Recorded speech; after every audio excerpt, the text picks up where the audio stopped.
Boker Tov. Que ces paroles de Torah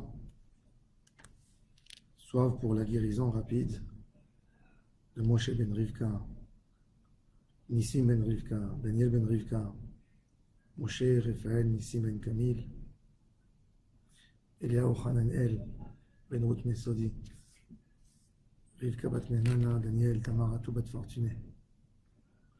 Pour la réussite d'Avraham ben Mesaouda. Le Zohar HaKadosh nous fait une remarque. La Torah nous raconte que les jours que Moshe Rabbeinu a envoyé les explorateurs en Eretz Israël étaient les jours où on prenait les raisins. Ve'hayamim yemei bikurei anavim. Les jours où on fait la cueillette, où on ramasse les raisins. Et le Zohar pose la question, c'est quoi Ve'hayamim yemei bikurei anavim? Vaishlachem, on aurait dû dire Bizman bikurei anavim, c'est quoi Ve'hayamim? Le Zohar pose la question. Alors le Zohar dit, et la Ve'hayamim inun deish tamudan kulu avu bitchabre be'au zimna be'au ilana dechata be'adam arishon kema detaninan anavim hayitu. Le Zohar nous répond que Adam Arishon, le fruit interdit qu'il avait mangé, le fruit de Etz Hadat, était des raisins. Et tous les 7 jours, les Sheshet Yemei Bereshit, plus le jour du Shabbat, se sont accumulés pour faire la réparation de la faute de Adam Arishon par l'entrée des bénis Israël en Eretz Israël avec émouna et volonté. Il faut savoir que la faute de Adam Arishon était un manque d'émouna. Adam Arishon vivait en Eretz Israël avant la faute. La terre pour créer Adam Arishon, elle a été prise du mont Moria dans le placement où Akadosh Baruch Hu a demandé à Abraham de sacrifier Yitzhak. Ça c'est Mekom HaMizbeach, Makom Shenital Mimeno Afarosh et Adam Arishon. Adam Arishon vivait dans la terre sainte, une terre de Mouna.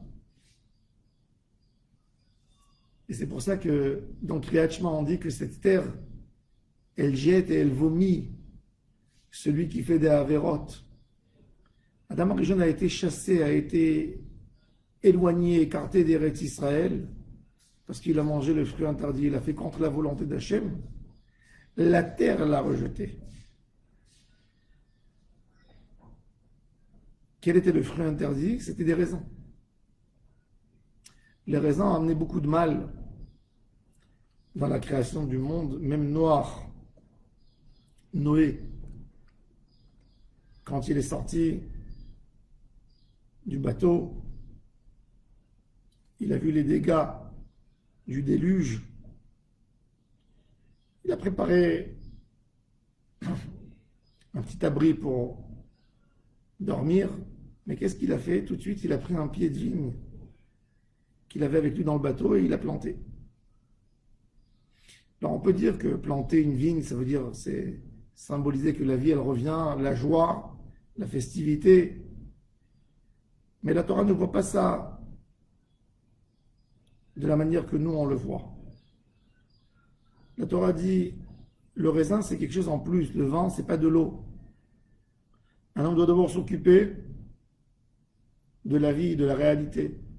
Quand tu rentres dans le détail d'un plaisir, c'est-à-dire que tu n'as pas compris la vie. Et c'est là que Noé a perdu toute sa kedusha par rapport à Kadosh Baruch Hu, quand il est devenu sous, ivre. On sait ce que son fils Ham lui a fait.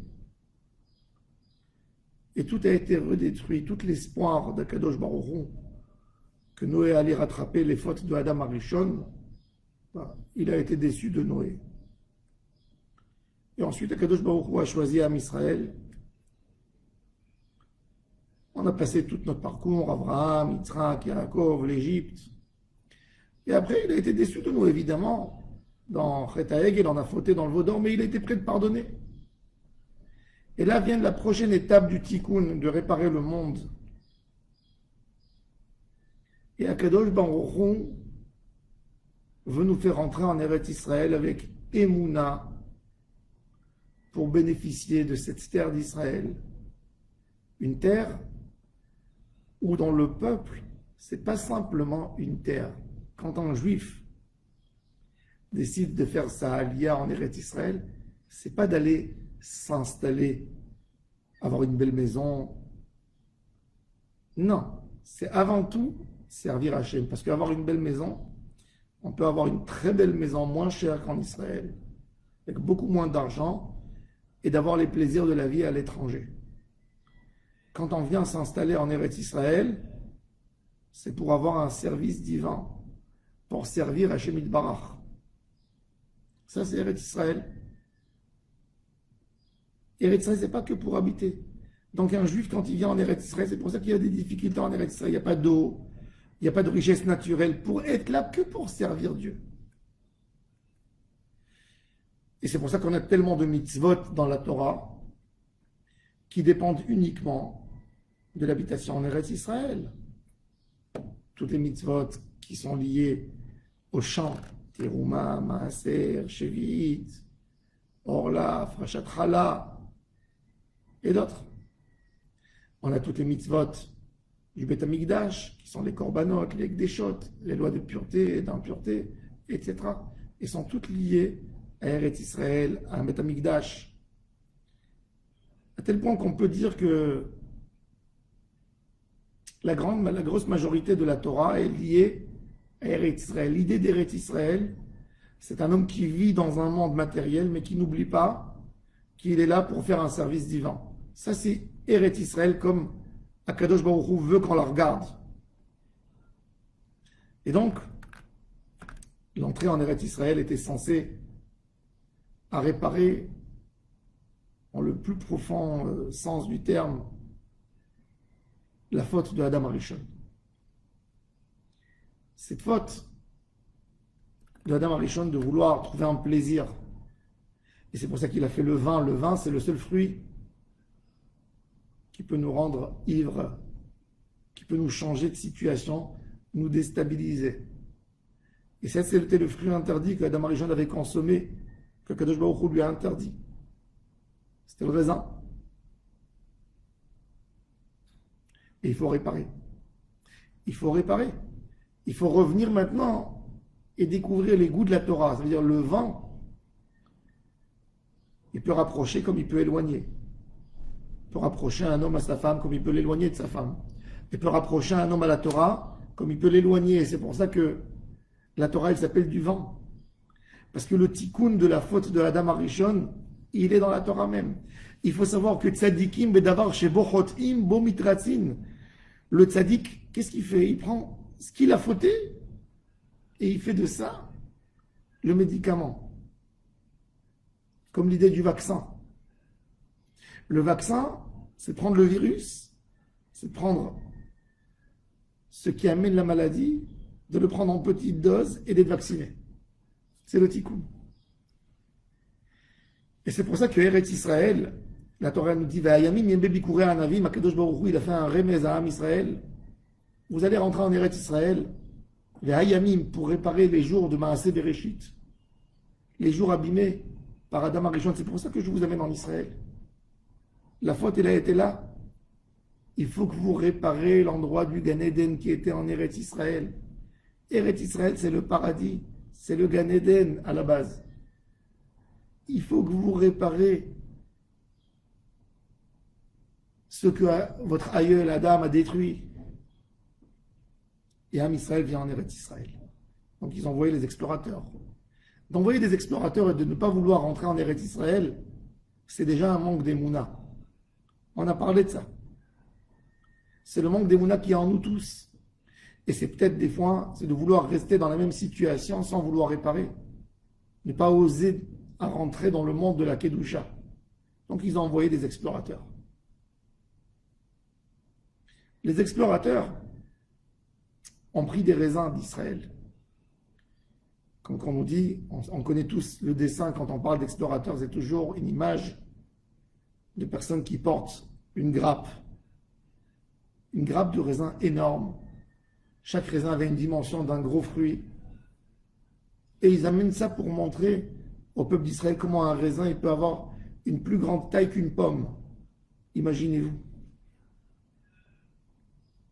C'est censé, quand tu montres une grappe de raisin, que chaque raisin a une dimension d'un gros fruit, d'un petit melon ou de quelque chose comme ça.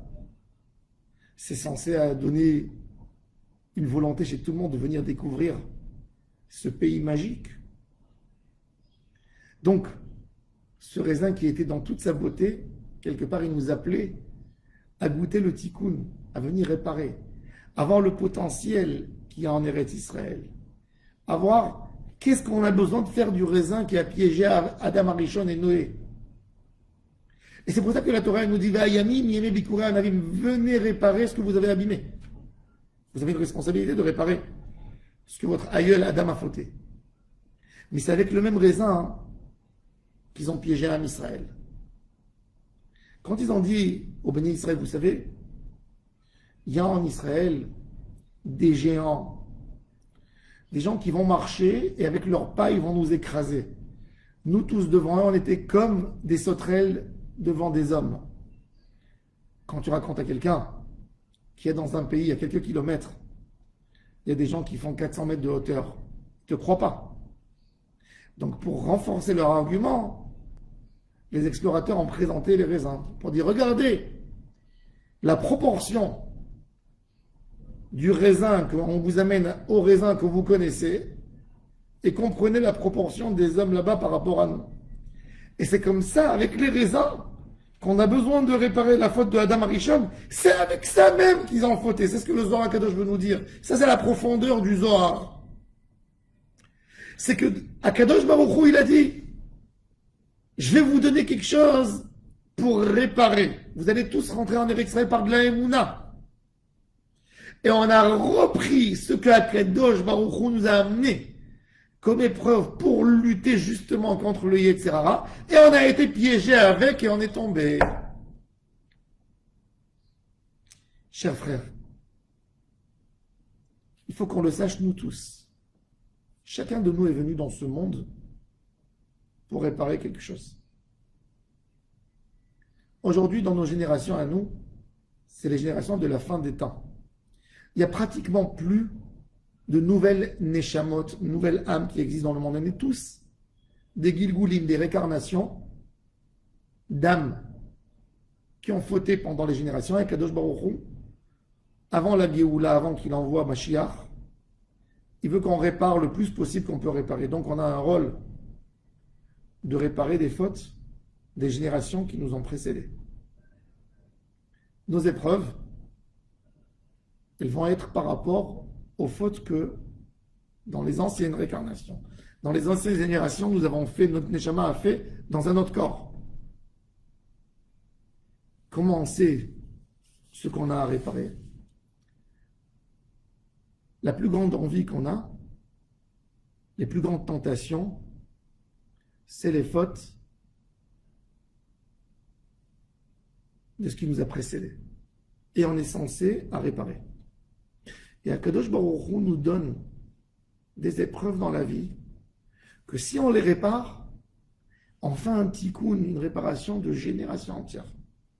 Mais si on ne répare pas et on prend cette tentation, cette même tentation qu'Akadosh Baruch Hu nous l'a donnée pour réparer, elle va nous détruire. Exactement comme que le raisin, la grappe de raisin grandiose, magnifique, qui était censée émerveiller tout le monde, finalement c'est elle qui a détruit le Ham Israël. Et on n'est pas rentré. De là, on apprend combien de courage il nous faut. Ne pas te sauver, ne pas se sauver d'une épreuve, de résister, la regarder en face et de dire « Je vais réparer !» Je vais réparer parce qu'Akadosh Baruch Hu m'a donné une occasion de réparer. Maneshama, de réparer ce qu'elle a abîmé pendant des années et des siècles, de prendre ce diamant brut et de le tailler et de frotter pour qu'il rebrille de nouveau. Ne pas avoir peur de l'épreuve. On demande que Dieu ne nous donne pas d'épreuve, c'est vrai. Mais on a besoin, justement, on a besoin de montrer à Kadosh Baruch Hu qu'on a envie de réparer. Et faire attention, parce que quand Dieu nous donne l'occasion de réparer, si on n'a pas réparé, ça devient plus lourd encore. Si nous on était là, on est descendu dans ce monde, et on a dit notre âme elle était avant de venir dans le ventre de nos mamans, et quand on a grandi, quand on a développé, l'âme elle était là, elle était en train de supplier Dieu, envoie-moi, renvoie-moi, tu verras, tu seras content, tu seras satisfait de moi cette fois-ci. Je vais tout réparer. Ne jamais oublier, on est là pour réparer. Écoutons nos neshamot, ce qu'elles nous disent chaque moment, répare-moi. On a en nous des fois des générations entières, des tzadikim qui ont fauté, qui sont tombés dans certaines tentations. Ils étaient bien dans autre chose. Et ils ne peuvent pas retrouver place en haut, devant le trône céleste, parce qu'ils ont honte, on n'a pas tenu. Elle demande à Kadosh Baruch Hu, donne-nous une occasion de redescendre dans un corps. On aura ces épreuves et on tiendra. Et savoir qu'on a une grande responsabilité de tout réparer. De tout réparer. On a besoin de tout réparer. Pas avoir peur. Si on fera bien, on réparera toutes les neshamot. Quand on tire avec nous, des fois un homme peut réparer 30 générations. Des fois 40 générations. Des fois 2, des fois 3. Des fois c'est des tzadikim. C'est pour ça qu'il y a des fois des enfants qui quittent le monde jeune, etc. Parce qu'on ne sait pas, c'est le monde des réparations. Les Gilgoulim, c'est énorme. Et on a à réparer, on a une responsabilité de réparer. Ne faisons pas comme les explorateurs qui ont eu une occasion de tout réparer. Ils pouvaient réparer Adam Arishon, Noach, avec les raisins. Ils étaient rien que censés amener les raisins. Dire, regardez la beauté d'Eretz Israël. Et tout Am Israël serait rentré en Emouna en Eretz Israël. Mais ils ont pris les raisins pour détruire la Emouna chez Am Israël. Pour leur dire, comparez ça, imaginez-vous comment les hommes ils ont l'air en Israël. Et c'est avec ça qu'ils ont fait peur à toute l'assemblée d'Israël et qu'ils ont remis la faute du raisin de Adam et de Noé. Elle est revenue pour empêcher les Israël. Ce même fruit a détruit encore une fois tout espoir de délivrance. Faisons bien, renforçons-nous, nous tous ensemble, de chercher à ne pas avoir peur d'une mission que Hachem Barach nous a donnée. Faisons le tikkun de tous nos efforts pour amener une Géoula, une délivrance pour toutes ces âmes souffrantes. Toutes ces âmes souffrantes. Elles crient, réparez-nous, réparez-nous. Tenez à l'épreuve. Nous, on n'a pas tenu. Mais regardez où nous sommes aujourd'hui. Tenir à l'épreuve.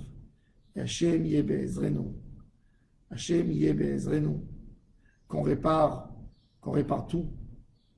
Et qu'on finit toutes les étapes de réparation pour amener Mashiach Tzidkenu, Bimehera, Beyamenu, Venomar.